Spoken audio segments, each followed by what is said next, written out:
All right, we're going to continue with our media availabilities here at Daytona International Speedway in advance of Saturday night's Coke Zero Sugar 400. We are joined by Denny Hamlin, driver of the number 11 FedEx Office Toyota, who won the Daytona 500 earlier this year, is looking to celebrate underneath the fireworks to get the season sweep, which would be the first time it had happened since 2013 if he does it. We'll open up to questions. Raise your hand. We'll start here with Greg. Hey, Denny, Greg, Auto Week. Greg Engel, Auto Week, Cupscene.com. You're coming back here as a winner. Obviously, that's a good thing. But this is the last July 4th race here, and it's been a tradition since at least 1989. Do you think that's an okay move? Do you think it's a motivator to win the last July 4th race here? Or what do you feel like about that going away? Yeah, I mean, the good news is it's not a race that's going away from the Speedway. Obviously, this racetrack itself definitely is deserving of 2 dates, and we'll have it for a very long time. As far as, moving the schedule around, I don't mind that at all. I think I'm more motivated just to win, like, the second race here. It seems like the July race has always been, pretty tough on us finish-wise, and I think a lot of it is just, you're getting to the point of the season where it, this is going to be some of the last great opportunities for those underfunded teams to go out there and get a win. So they're a lot more aggressive, and the racing itself seems to be more chaotic, and so it's tough to avoid those crashes. And sometimes you're in it, sometimes you're not, but most of the time in the summer we're in it. So we got to find out how we can play it right to win this, because obviously being a Coke family driver, it's important for me to win a race that they sponsor. We're going to go way far to the left to Jeff, and then Nate and Matt. Jeff Gluck from The Athletic over here, way in the corner. Obviously, the uncontrolled tire violation thing keeps coming up, and you tweeted about it. What are some options in your mind that they could do differently to make that a more straightforward or fair rule, and what would you like to see happen? Yeah, I mean, I don't know what they can change, but certainly would like to see a change. I think that rules have to evolve, and this is not about us in particular. I mean, I made a comment, and it's got 3,000 it's got 3,000 likes, it's got 500 retweets, 300 comments. So it touches the fan base. And these are people that aren't Denny fans. They're just like, I just don't get it, And if they don't get it at home, then it's probably not a rule that needs to be in place in the Cup Series, because you can't explain it to them. So it's hard to explain when a tire is just sitting there that it's uncontrolled. It's not moving. It is controlled. So I don't know the answer, and I don't know how to fix it. They're pretty smart, and I'm sure that they can make adjustments to fix it, to make it a little bit more simple. But overall, I mean, everyone's arms is a different length. So, I mean, what is an arm's length? Do they have some kind of technology that says, okay, this distance from the tire changer to the tire is more than an arm's length, and they can pull a measuring out and they can measure that? I don't know, but that's just too much. Too many rules, too many things that can get, change the outcome of a race. And we had earned our spot up front. And I mean, that's the crappy part about it, is we earned our position up there, and then you got to go to the back. And then in today's racing, it's harder than ever to be able to come back. It's virtually impossible to be able to come back now, no matter how fast your car is, because everyone's running so much wide open throttle. So it changes your race. It changes where you're going to finish. It's up to us to play by the rules that are given to us. Let's be clear about that. But we think we're doing that. But sometimes that judgment call doesn't go your way. And it's been multiple times this year that we don't know what we could do differently. And we're going to need that explanation to make sure we don't do it again. Go to Nate, Matt, and then Lee. Nate Ryan, NBC Sports. Denny, did you get any feedback from NASCAR, and do you sense if they would change it before the playoffs, or would they change it for next year? You're going to have to ask them, but I haven't, but I will. We have a meeting with them later on with, team officials, and I think the team officials have, they've showed me in emails what they have prepared of multiple pit stops just from last week that are identical or more egregious than ours, and nothing gets called. So that's where, is it just because they happen to be looking at you, you get, judged or whatever it may be? It's hard for me to believe that inside the system it flags you when a tire's not moving. It seems like maybe wherever their eyeballs are on that particular stop is who gets, especially looked at. But we have multiple video evidence of other pit stops from other race teams that are identical. You cannot draw a difference between them, and no penalty. So that's my complaint, is that it is a judgment call. It's not black and white. There is no line.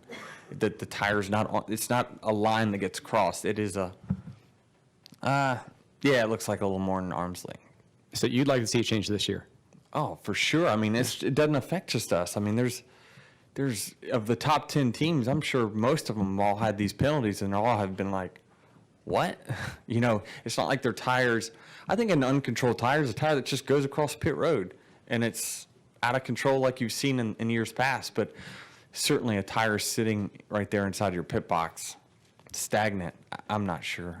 We're going to need more clarification, and we'll get that later. And finally, you get singled out a lot for penalties. Do you feel like you were saying that, that you don't know how it gets flagged when the tire is just sitting there? Do you think your team gets looked at more often because of the speeding penalties and the other penalties you were? Yeah, I'm not sure. I mean, we were up front. We were up front. We were in the top 5. So, is it because maybe our pit stop was on TV? I'm not sure. We'll get those answers shortly this afternoon. We're going to go to Matt and then Lee. Matt Weaver, Auto Week. You kind of touched on it earlier about what happened once the penalty happened and the struggles to work your way back through the top 20, top 15. You finished 15th. You started 9th. You were able to win the first stage. You had some restarts to help you out there. But what happens when you get back in the field, some of the struggles that you mentioned on mile and a half? What's the challenge? It's a challenge to get back in the front, and then we got damaged and ruined the car. But I was racing for 20th, and I got damaged on, not too far after a restart, and that's it. Our day's done because we had a little bit of body damage. So, I mean, it was a cause and effect. I shouldn't have been there in the first place. We should have been up front where we were supposed to start. But like I say, it's no one's really fault. I just think it's a really tight box that we're putting ourselves in as a sport to try to officiate something that's moving or not moving, arm's length, elbow's length, hand's length, who knows? It's just, sometimes there's just too much. Go to Lee. To Lee Spencer, RacingBoys.com, to kind of follow up on what Nate said, do you take it a little more personally since you have had a rash of crap happen to you on pit road? Yeah, I mean, not really. I don't think they single us out particularly. I think, I've seen many, I wasn't implying that by the way that they single you out, but. Well, take it personally, sure. I mean, it definitely, it affects me the most, and I'm the most frustrated because I know I had a race-winning car. Every guy that was up front there in that race, finishing the top 5, we passed many times, just early in the race. So it's you hate losing the opportunity to try to go win, and when you get sent to the back, I mean, it's over. It is over. It's not like it used to be where, that fast car can just come back through the pack and you watch that person battle back to the front. I mean, there just ain't enough laps in the day to get back there. And your buddy Larson said something post-race that just blew me away because I don't think I've heard this in the, 25 years I've been doing this. We've heard that clean air is king. He said out front his car didn't work well. And as good as the racing has been on intermediate tracks this year, I don't think I have ever heard that he didn't have a car that ran well out front. Can you kind of explain if you have ever experienced that? Because it goes against, what we've been programmed to hear from you guys for the last 2 decades.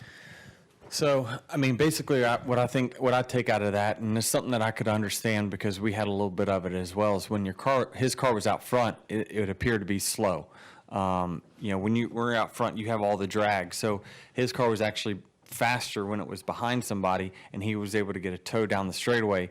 And Chicago land, And if you look at all the great races that this package has put on, it has got to have a multiple lane racetrack.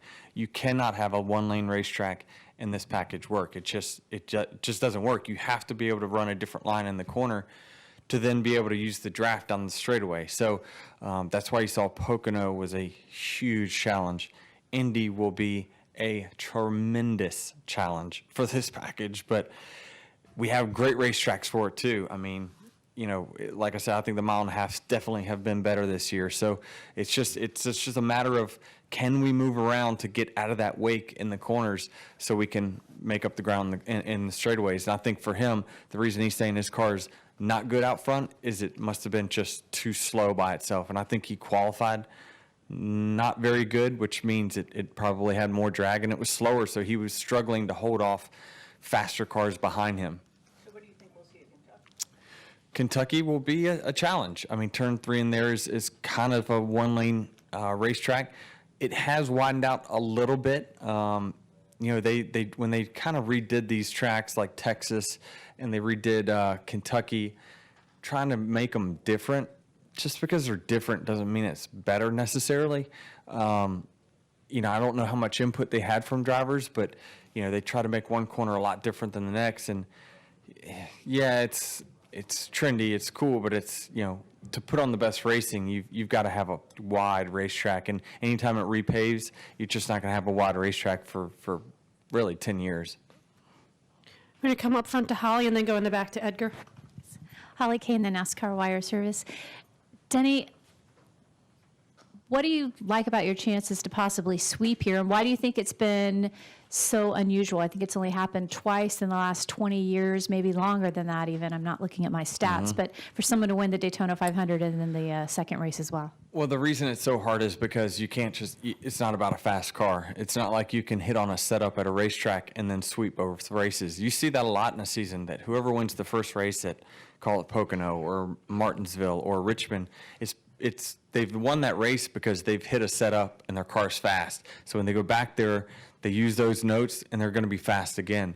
At Daytona, it's not setup driven. It is strategery that you really have to make yourself a great race car driver here. It is just putting yourself in the right position at the right time and avoiding the wrecks. And those two, it's hard enough to win one because of all the variables, much less win two in the same season at the same racetrack.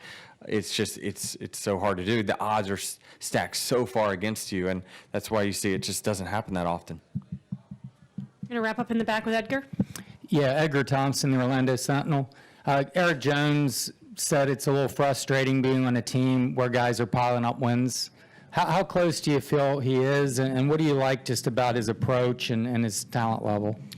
Well, I think he's super talented, and I think that, you know, he has gotten a lot better just in the last year. I think that he's shown a lot of speed. You know, they've struggled to get the finishes that their speed shows, but I think that comes with experience. It'll get better. You know, I do notice sometimes that, like, he'll let emotions get the best out of him on the racetrack. Like, maybe somebody will get into him, and next thing you know, him and that person's kind of got a piston match going on. It's like you're watching them bang into the side of each other, and it's just like, yeah, that's not going to work. You know, somebody's going to have a cut tire here shortly. And so I think that just comes from emotion and pressure and things like that. But there's no doubt in my mind that he'll be successful in this series and sport for a really long time. It's just, I mean, we kind of saw it with Joey, right? Like sometimes it just will click. You know, you'll go through an off season and then you'll come to the next season and you'll just be more informed. You'll be more experienced and things will just start clicking and you'll start being more competitive on a regular basis and learn how to win races over the long haul. All right, Denny, thanks for joining us. Good luck this weekend. All right, thanks.